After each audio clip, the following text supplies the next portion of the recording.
100 கோடி பிஸ்னஸில் ஒரு ஹீரோ கிட்ட போய் யாருமே ஒரு கேரக்டர் ஆர்டிஸ்ட் பண்ணுறீங்களான்னு இவ்வளோ துமுறாக கேட்கவே மாட்டாங்க. அது பாண்டராஜ் மட்டும்தான் முடியும். ஒரு சூர்யாவாக இருப்பது எவ்வளோ கஷ்டம்னு புரிஞ்சப்போ பெரிய இன்ஸ்பிரேஷன் எனக்கு அவர். பசங்க படத்துக்கு அப்புறம் கொஞ்சம் பணம் பண்ணிக்கிட்டு இருக்கேன். திருப்பி பசங்க 2 மூலமாக படம் பண்ணுறேன் அப்படின்னு சொன்னேன். இண்டஸ்ட்ரியிலே எனக்கு அறிவுரை சொல்லக்கூடிய ஒரே ஒருத்தன் யாருன்னா பாண்டியராஜ் தான். என்னடா படம் எடுக்கிற, பணம் சம்பாதிக்கிற மாதிரி படம் எடு. சிம்பு நயனையே சேர்த்து வச்சோம் சார், நடிச்சுட்டு போமா அப்படின்னு சொல்லிட்டு விஜய் சாருக்கு ஃபோன் அடித்தேன். சூர்யா மாதிரி நம்ம ஒன்று பண்ணணும் அப்படிங்கிற ஒரு விஷயத்தை தூண்டுச்சுன்னா நான் நல்ல படம் பண்ணியிருக்கேன் அப்படின்னு நம்புகிறேன். எல்லாருக்கும் வணக்கம். என்ன பேசுறதுன்னு தெரியல. பொதுவாக ஓப்பனிங்கில் பேட்ஸ்மேனாக இருக்கிறதும் ஓப்பனிங் இந்த மாதிரி ஸ்பீச் கொடுக்குறது ரொம்ப கஷ்டம். பட் நான் ரொம்ப சந்தோஷமாக இருக்கேன். ஏன்னா 2010 இதே ஸ்டேஜில் ஐயா கலைஞர் ஐயா முன்னிலையில் வம்சம் ஆடியோ லான்ச், அதுக்கப்புறம் இந்த ஸ்டேஜில் திருப்பி என்னுடைய ஆடியோ லான்ச் ஏறுறதுக்கு 5 வருஷம் ஆயிடுச்சு. அந்த ஆடியோ லான்ச் முடியும் போது இப்போ இதே மாதிரி தான் பயங்கர க்ரௌடு, பயங்கரமாக இருந்தது. அருள்நிதி சொன்னாப்புல, சார் இதுக்கப்புறம் உங்களுக்கே எனக்கும் இப்படி ஒரு ஆடியோ லான்ச் இன்னுமே அமையவே அமையாது சார் அப்படின்னாப்புல. அது என்ன வாக்குன்னு தெரில. அதுக்கப்புறம் இந்த ஸ்டேஜில் ஏறவே முடியலை. மெரினா போய் மெரினா பீச்சில் வச்சுட்டேன். கேடி பிளாக் விளையாடிறாங்க இங்கே பிளான் பண்ணியிருந்தோம். அது ஒரு சின்ன ப்ராப்ளத்தினால ஆடியோ லான்ச் முதல் முறையாக ஒரு ஸ்டே ஆர்டர் வாங்கி நடத்தக்கூடாதுன்னு சொல்லிட்டாங்க. ஞானவேல் சார், மதன் சார் எல்லாம் 3:30 மணி வரைக்கும் இதே தியேட்டருக்கு வெளில உட்காந்துருந்தோம். இன்றைக்கும் அதே 3:30 மணிக்கு வெளில உட்காந்து அதை பேசிக்கிட்டு இருந்தேன்.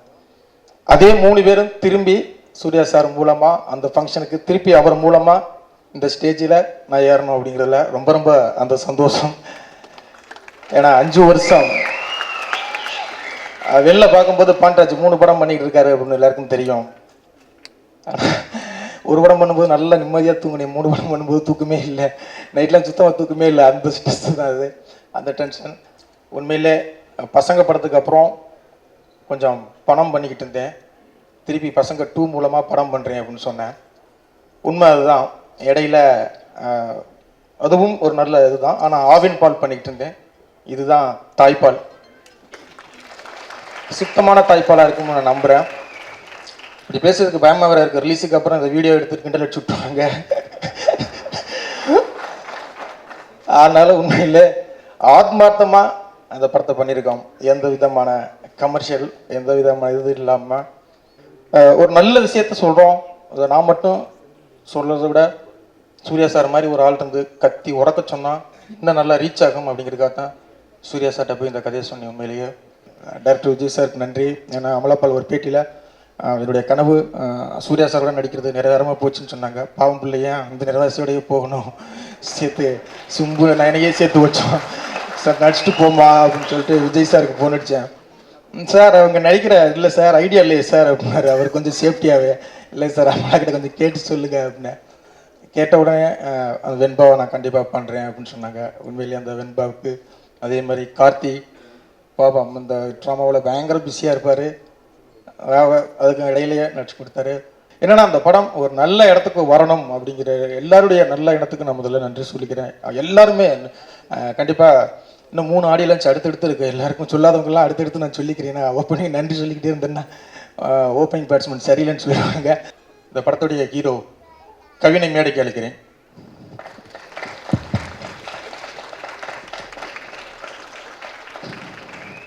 இந்த படத்தில் இவர் தான் ஹீரோ.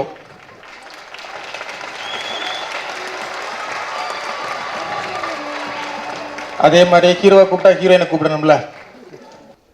எனக்கு சத்தியமாக பேரில் மறந்துடும். ஹீரோவா அந்த படத்தில் கவின், அது வந்து நயனாவை மேடைக்கு அழைக்கிறேன். இவங்க தான் படத்தில் மெயின் ஹீரோயின். ஒரு 100 கோடி பிஸ்னஸில் ஒரு ஹீரோ கிட்ட போய் யாருமே ஒரு கேரக்டர் ஆர்டிஸ்ட் பண்ணுறீங்களான்னு இவ்வளோ துமுறாக கேட்கவே மாட்டாங்க. அது பாண்டராஜ் மட்டும்தான் முடியும். அதே மாதிரி 100 கோடி பிஸ்னஸ் இருக்கிற ஒரு ஹீரோ இவ்வளவு தில்லா நான் அதை பண்ணுறேங்க சார் அப்படின்னா யாரும் ஒத்துக்கவே மாட்டாங்க. அது சூர்யா சார்னால தான் மட்டும்தான் முடியும்.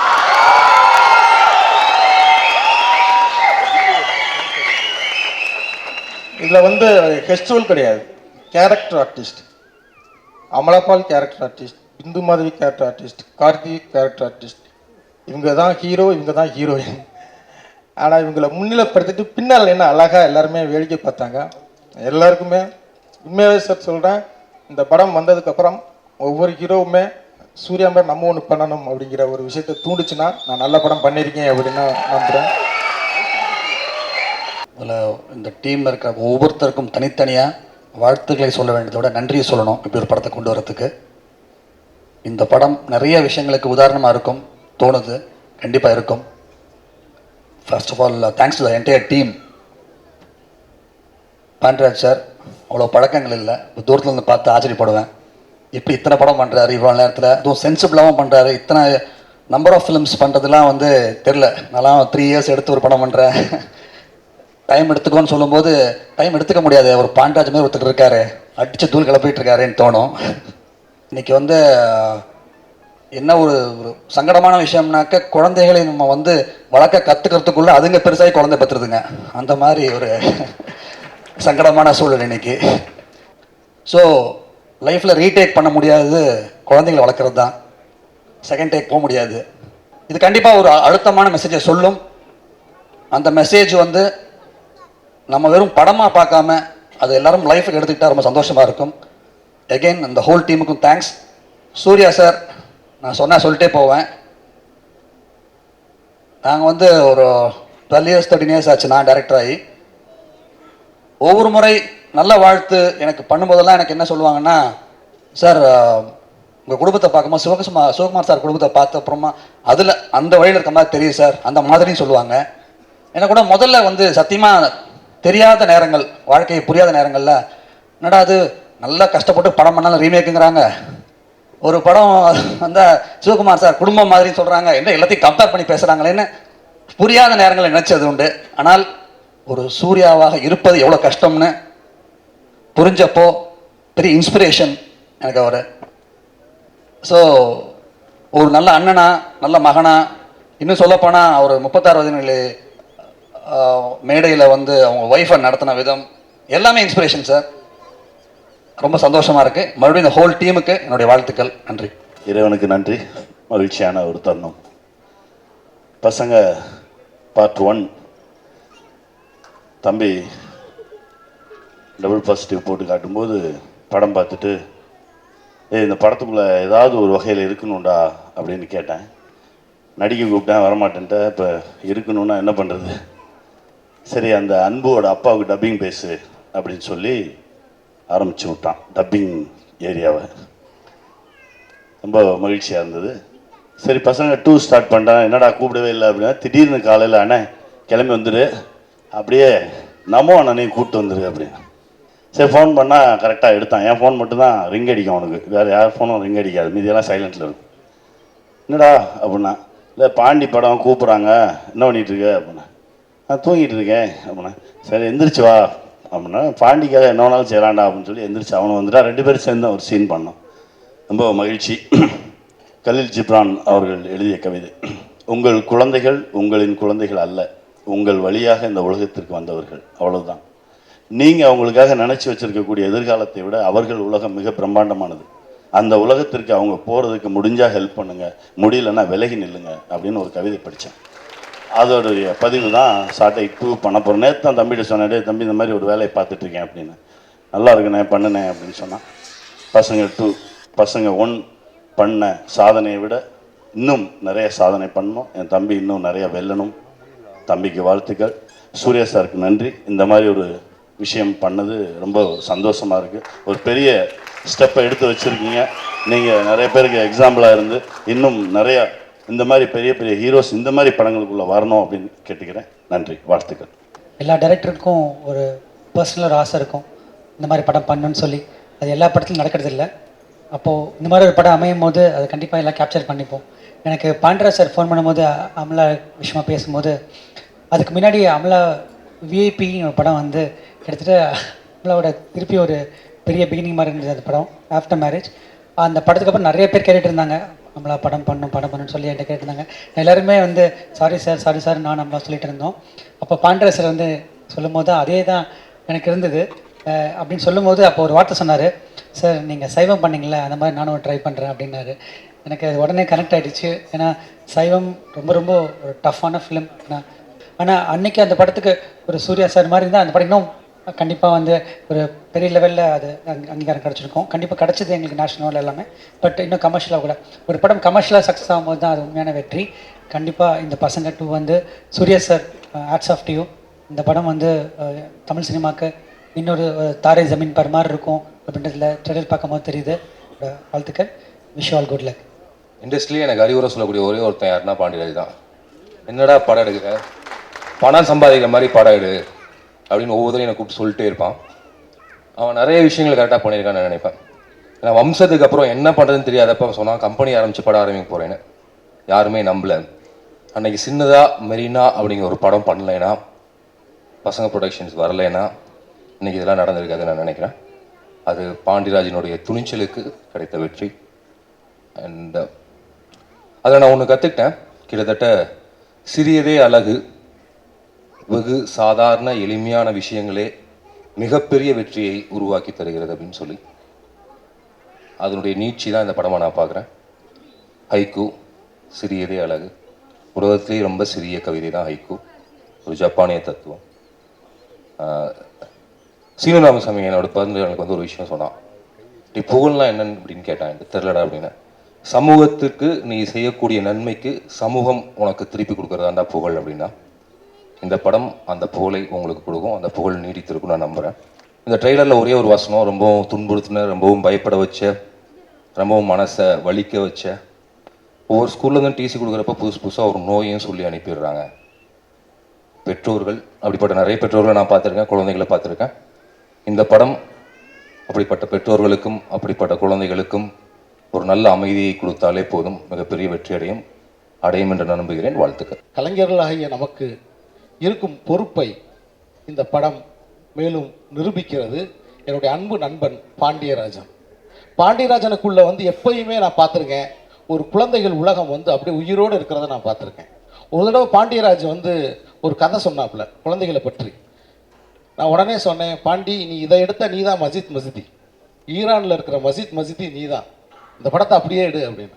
அப்படி குழந்தைகளை பற்றி நிறைய நாலேஜ் வந்து பாண்டியராஜனுக்குள்ள அந்த சின்ன வயசு விஷயங்கள் நிறையா மனசில் வச்சுருக்காரு. ரொம்ப ஒரு அற்புதமான ஒரு இயக்குனர். அப்புறம் என்னுடைய ஒளிப்பதிவாளர் அவரோட நான் வேலை செஞ்சுருக்கேன். படத்தை வந்து ஒரு அப்பர் மிடில் கிளாஸ் லைஃப்பை, அடுக்குமாடி குடியிருப்புகளில் இருக்கக்கூடிய, ஏன்னா அங்கே இருக்கிறவன் வந்து கொடுக்குற மெயின்டெனன்ஸ் காசு தான் பல பேருக்கு வாடகையை சென்னையில். அப்போ பாதுகாத்து கேமரா வச்சு கண்காணித்து ஒரு குழந்தையை இந்த மாநகரத்தில் வளர்க்க வேண்டிய ஒரு துர்பாக்கியகரமான ஒரு சூழ்நிலையில் அந்த படத்தை அவர்கள் வாழ்க்கையோடு இயைந்து காட்டுவதுங்கிறது ஒரு சிரமமான ஒரு காரியம். அந்த கனவுலகத்தை ரொம்ப அழகாக மெய்ப்பிச்சு காட்டியிருக்காரு பாலசுப்ரமணியம் சார். அவருக்கு என்னுடைய பாராட்டுக்கள். 40 வருடங்களுக்கு முன்பாகவே கண்ணதாசன் எழுதிய ஒரு வரி எனக்கு ஞாபகத்துக்கு வந்தது. காலம் இது கண்ணுறங்கு மகளே, காலம் இதை தவறவிட்டால் தூக்கம் இல்லை மகளே. வணக்கம். இந்த படத்தில் நான் வந்து இந்த சூர்யா சார் நடித்த அந்த தம் தம் தார அந்த பாடலை எழுதியிருக்கேன். குழந்தைகளுக்கு நாம் எதையும் கற்றுத்தர வேண்டியதில்லை, குழந்தைகள் தான் நமக்கு நிறைய கற்றுக் கொடுக்கிறார்கள் என்பதுதான் இந்த பாட்டோட ஒரு உள்ளடக்கம். தம் தம் தார தம் தம் தம் நெஞ்சம் பாடும் சங்கீதம் காதில் கேட்கிறதா, தொல்லைகள் இன்றி ஒரு பிள்ளை இல்லையே, பொம்மை போல் வாழ்ந்தால் அது பிள்ளை இல்லையே, உண்மைகள் சொன்னால் நாம் காட்டின் பிள்ளையே, மரம்தோறும் தாவி நாம் வாழ்ந்தோம் உண்மையே, தாய் வயிற்றில் இருக்கையிலே கை காலை அசைத்திருந்தோம், ஏன் மண்ணில் பிறந்தவுடன் பொய் அமைதி காட்டுகிறோம், கண்ணாடி தொட்டியிலே வாழ்கின்ற மீன்களுக்கு கடல் நீந்தும் அனுபவங்கள் ஏன் கொடுக்க மறுக்கின்றோம் என்று இந்த பாடல் வரிகள் தொடரும். நிச்சயம் இந்த பாடல் எனக்கு ஒரு நல்ல பெயர் வாங்கி கொடுக்கும் என்று நினைக்கிறேன். நண்பர் பாண்டியராஜ் ஆத்மாத்மாக பேசக்கூடிய ஒரு நண்பர், அதே போலவே நண்பர் சூர்யா அவர்களும் கூட. இந்த படத்துக்கு இசையமைத்திருக்கிற தம்பி அருள் கரோலியா திறமையான ஒரு தம்பி. தனக்கென தனியான ஒரு இசை மொழி 2 படங்களிலே அவர் கண்டடைந்திருக்கிறார். அவருக்கும் என்னுடைய வாழ்த்துக்கள். நன்றி, வணக்கம். வணக்கம். நம்ம இப்போ வாழ்ந்துட்டு இருக்கிற இந்த தலைமுறையில் நம்மளோட அவசரம், நமக்கு நேரமின்மை, நமக்கு பிடிச்ச விஷயங்கள் நம்ம பண்ணணும், நமக்கு பிடிச்ச படங்கள் பார்க்கணும், நமக்கு இந்த வேலை இருக்குது அந்த வேலை இருக்குன்னு ஓடிட்டு இருக்கிற இதில் எல்லாருமே வந்து அந்த ப்ரெஷரை வந்து குழந்தைகள் மேலே திணிச்சிட்டு இருக்கோம். தெரிஞ்சோ தெரியாமலோ எல்லாருமே அதை பண்ணிட்டு இருக்கோம். குழந்தைகளுக்கு வந்து அட்டென்ஷன் இல்லை, குழந்தைகளுக்கு வந்து அவங்க ஃபோக்கஸ் பண்ண மாட்டேங்கிறாங்க. நமக்கு இல்லாத பொறுமையை வந்து குழந்தைகளுக்கு இல்லாத மாதிரி நம்ம பார்த்துக்கிட்டு இருக்கோம். சரியான காலகட்டத்தில் வந்திருக்கிற ஒரு சரியான படமாக இந்த பசங்க 2 நான் வந்து பார்க்குறேன். அதுக்கு முதல்ல வந்து நான் பாண்டியராஜ் அவர்களுக்கும் இதை தயாரிக்கும் முன் வந்த சூர்யா அவர்களுக்கும் நன்றி சொல்கிறேன். அருள் குரேலிக்கு வந்து என்னோட வாழ்த்துக்கள் சொல்கிறேன். ரொம்ப அழகான பாடல்கள் இந்த படத்தில் பண்ணியிருக்காரு. இந்த படத்தில் எல்லா ட்ராக்ஸுமே நான் சோட்டா பீம், அப்புறம் இன்னொரு சாங் வந்து ஒர்க் பண்ணேன், சோட்டா பீம் சாங் ஒன்று, அப்புறம் பூக்களி கிளி வந்து எனக்கு என்னோட ஃபேவரட் ட்ராக் வந்து இந்த படத்தோட தீம் மியூசிக். உங்கள் வாழ்க்கையில் வந்து என்ன பிரச்சனை இருந்துச்சுனாலும் அந்த பிரச்சனைக்கு ஒரு மருந்தாக இந்த பாடல் இருக்கும்னு நான் நம்புகிறேன். அருள் குரேலிக்கு வாழ்த்துக்கள். இந்த படத்தில் வந்து என்னையும் அழகான ஒரு படத்தில் என்னை பங்கெடுத்து வச்சதுக்காக அந்த குழுவுக்கு என்னோட நன்றி. வணக்கம்.